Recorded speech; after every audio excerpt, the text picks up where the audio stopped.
Welcome back to Learn SKN, and today we're going to be looking at some OA content once again, and we're going to pick up where we left off last time. So you know what to do: like, subscribe, and hit the notification bell so you know when Learn SKN drops another video. Today we're looking at objectives number 2 in the OA syllabus.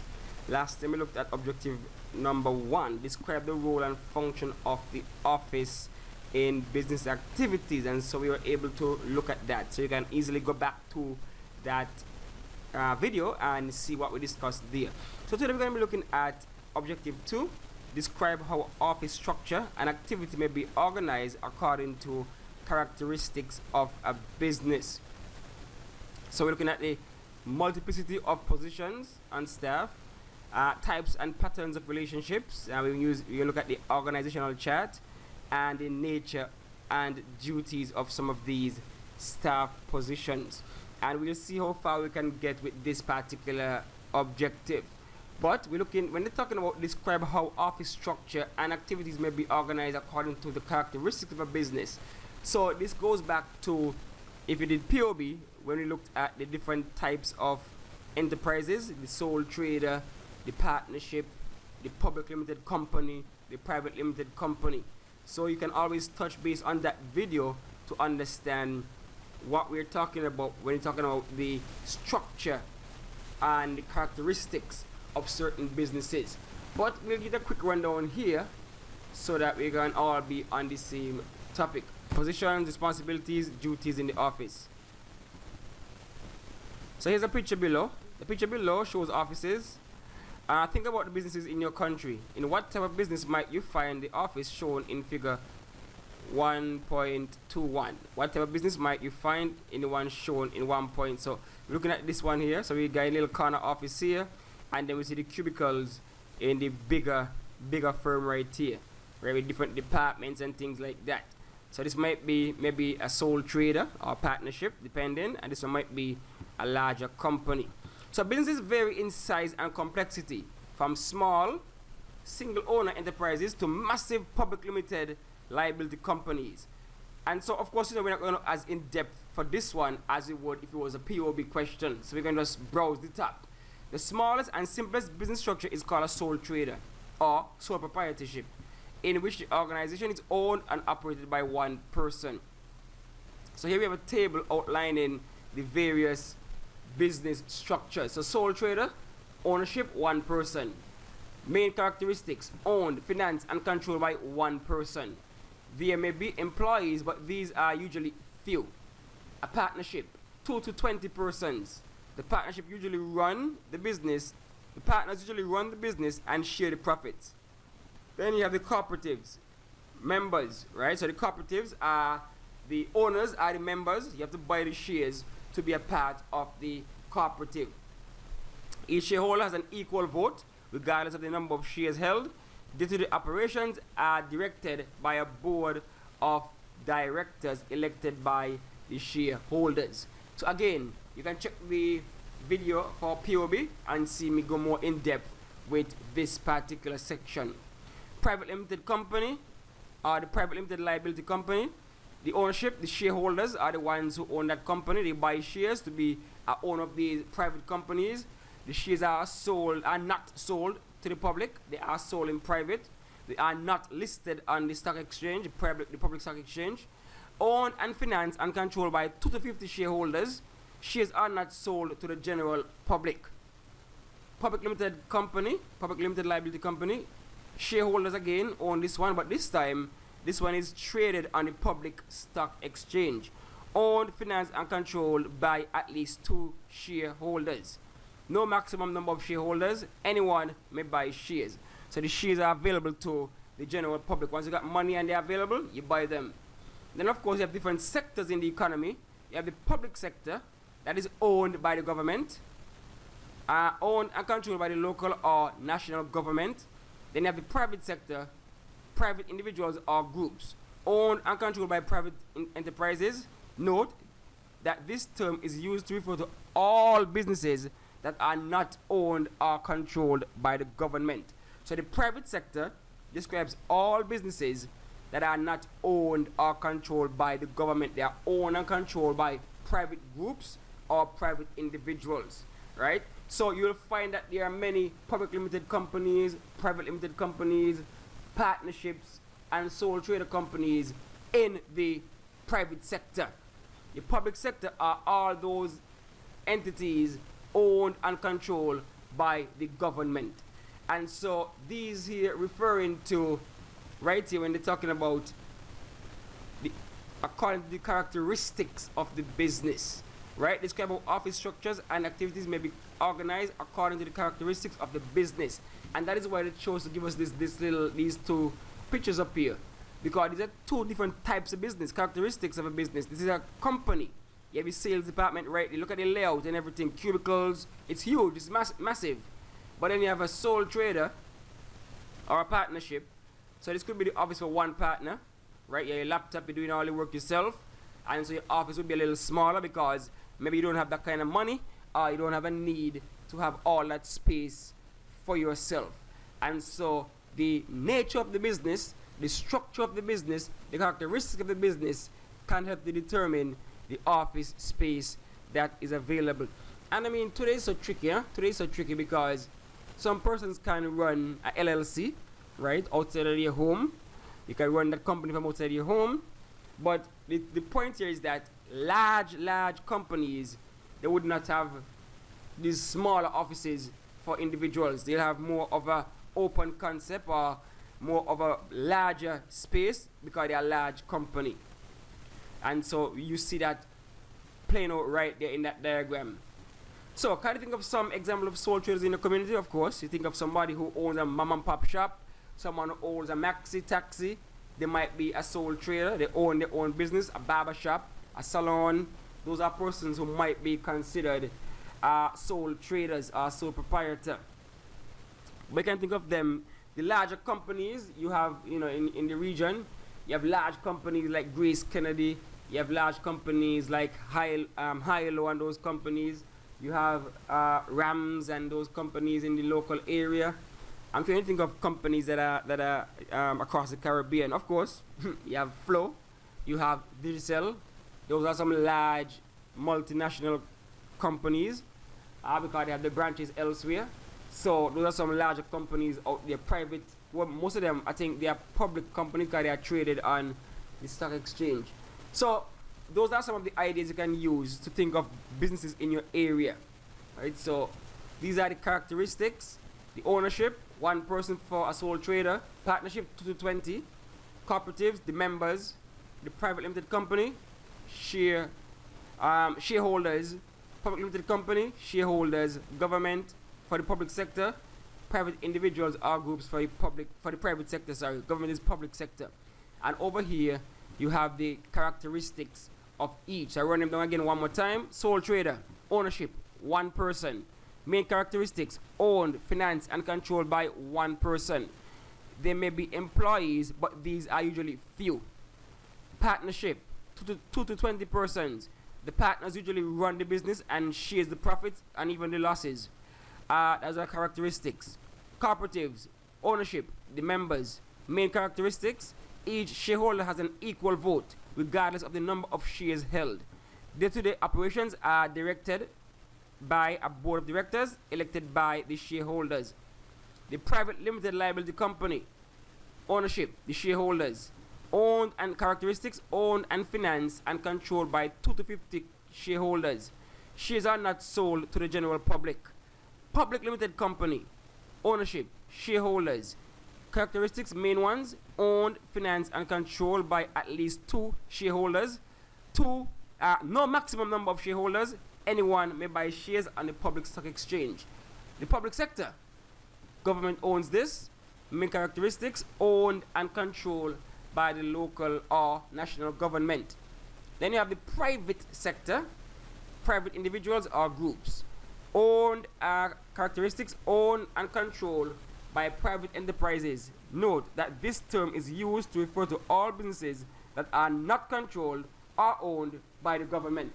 So again, I warn them in POB, do not mix up public sector, private sector with private limited company and public limited company. Most private limited companies and public limited companies are part of the private sector. They are owned by individuals, private individuals, or groups of private groups. So they are part of the private sector. Whereas the public sector is just owned by the government. So those are some characteristics. And again, check out a video from the POB class so that you can get a deeper understanding of the types of businesses and their main characteristics, some advantages, disadvantages, how they are started, etc., etc. But it's OA, not POB. Okay, so we're moving on to the next part, looking at the multiplicity of positions on staff. And so the multiplicity or variety, another word for that, variety of positions on staff is determined by size and the nature of the business. In a small organization, the office staff may consist of a single individual who performs several roles, such as a receptionist, a clerk, a typist. Larger organizations require more personnel. This allows for specialization in which each individual performs a limited number of tasks with a higher degree of expertise. For example, a manufacturing firm is quite likely to have at least one customer support representative. In a very large business, there may be several customer support representatives who either specialize in different products or cater to the needs of different types of customers. However, it is unlikely that this position will exist in a small law firm. A small business might not have enough transactions to need an accounts clerk. So, a general clerk may handle this responsibility, together with data entry and word processing. So you see the lady out there, nice first. They're saying, okay, based on the size of the business, that could determine the nature of the positions that are available, the variety of positions that are available. Large companies might want specialists, a marketing manager, you might want account representatives, because you might have so many clients, you might want individuals for different clients, large companies. But smaller ones now, you might have a jack of all trade, one man doing everything, right? If he's a sole trader, one man is the own receptionist, he's the own marketing manager, he's the own accountant, everything. Partnership, you might split it, make a 2, 3, 4 of us. And so, maybe one of us might be the manager for the marketing, one might be for finance, and double up as maybe HR or something like that, right? So, the nature, the size of the firm can determine some of these positions that are available. Some might want more than others, and of course we know that. Look at a company like Microsoft, like Intel, like Facebook. These people hire so many folks. The other day, Intel laid off 15,000 people, and they still got so much people still working for them. Large companies, okay? So, I mean, sometimes they have some titles that you don't even know what it's supposed to mean, right? Because this firm is so large, everybody need a title, need a job description, and so some of them sound so made up, but they have an actual role to play. So those are some of the positions, those are things that would impact some of the positions that are available in these organizations. Nature of duties and responsibilities. Each staff position carries specific responsibilities. The worker must perform a number of related duties in order to fulfill the responsibility. Some of the specialist positions in an office are summarized in the table that we're going to dig into just now. Right? So, table 1.22. You should note that the job titles for these positions may vary from one organization to the next. Right? So, it's not all the same anywhere you go. It's not universal. Right? Like I said, some companies you might have a COO, Chief Operations Officer, a CFO, Chief Financial Officer, a CEO. Some might just have a CEO, then department managers, and then that's it. Right? So all of these depend on the nature, the size, the characteristics of the business. But some common positions, some staff positions, receptionists, responsibilities to be the first point of contact between the organization and the public, creating the first impression of the organization to clients and customers. See that? That's a big job right there. Because you will realize that if you have a poor receptionist, that will reflect badly on your company. Because that's the first point of contact between your organization and the general public. and so you must make a good first impression. So anybody could just be up there as a receptionist. You have to be trained so that you can carry out whatever duties that you need to do and make the company look as good as it needs to look. So some of the duties: answer phone, receive and transmit messages, provide information to callers, greet persons entering the organization, and maintain a visitor log, direct persons to correct destination, respond to queries from the public and the customers, set up appointments and maintain appointment diary, either manually or electronically, receive, sort, distribute incoming and outgoing mail, and maintain appropriate records, tidy and maintain the reception area. So those are some of the roles that a receptionist would have to play in a given organization, small or large, right? Just some of the roles they'll have to play. I mean, sometimes in a sole trader, you might be your own receptionist, right? Because you're a small entity. So that's the receptionist position right there. Then we have a data entry clerk. Remember, the titles might be different for different entities, different businesses, different organizations. But nonetheless, data entry clerk, to read handwritten or typed documents and type or scan them into the computer. So, you have to upload certain data in Excel or Access or in Word or whatever. Duties: key in text, right? So you have to actually type in the text and stuff like that, your Word documents, whatever. Enter data into a computer, all right? A lot of businesses trying to digitize now, and you make something, a manual receipt, a manual document, and you have to put in all that in Excel, in Access, in whatever software, QuickBooks they might be using. Operate a variety of office machines, manipulate existing data, edit current information, proofread new entries to ensure accuracy. So those are some of the duties that the data entry clerk might have to carry out. The typist or the word processor. To use a word computer nowadays, right? Nobody using typewriters and those things anymore for the most part. So to use a computer to prepare a variety of documents, set up responsibilities again, duties, set up and prepare various business documents such as letters, memos, purchase orders, reports, mailing labels, and other text materials. Take notes and dictation at meetings, right? So take the minutes at some of these meetings. That's the typist word processor.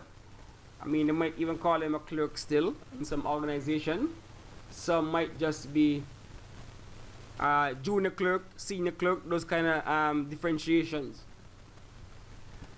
Especially, this is office administration, and so of course all these are more administrative positions, and so you're there to support whatever the organization is about.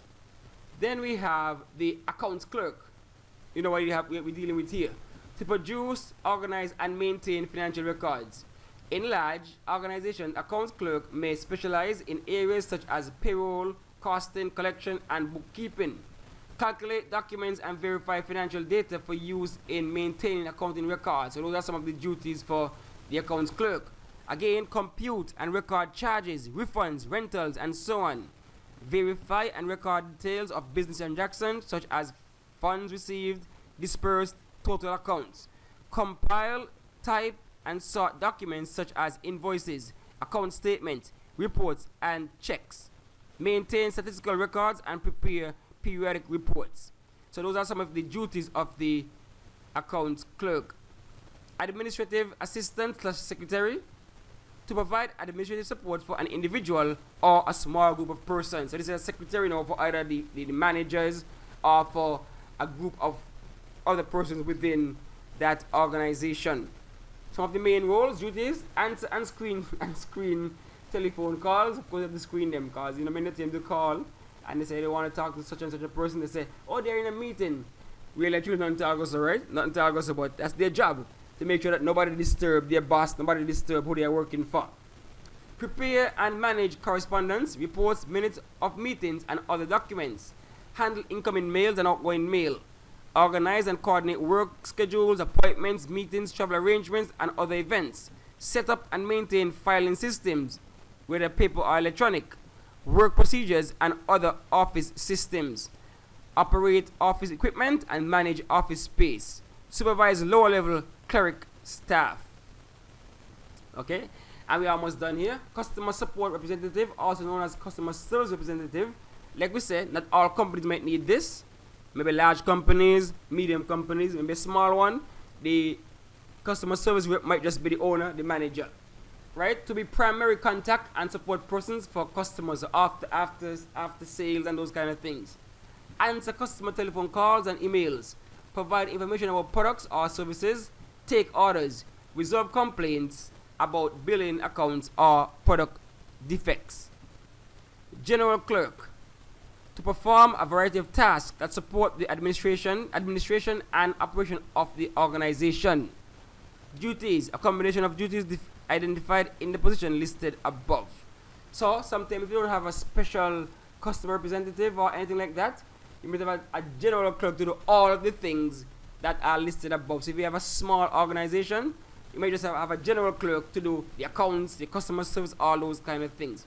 Alright, so those are some of the duties and positions that you would find in an office setting. These are the administrative positions you might find in an office setting. And remember, administration is there to support the overall organization. Okay, so that is it for that particular section. Alright, so we'll study it for now, and we'll pick up looking at the types and patterns of relationships, use of the organizational chart to describe the types and patterns of relationships, and we'll see how far we get there, right? We don't want a marathon video, right? So you know what to do. Subscribe to the channel, like the video, hit the bell so you know when we drop another one looking at the specific objective number 2 for OA. Alright, so again, check the videos for POB to get some understanding of the topic we covered today, and stay tuned for more content. Remember, the first video was from objective number 1. Alright, so that is it for now. Thanks for watching, and thanks for listening.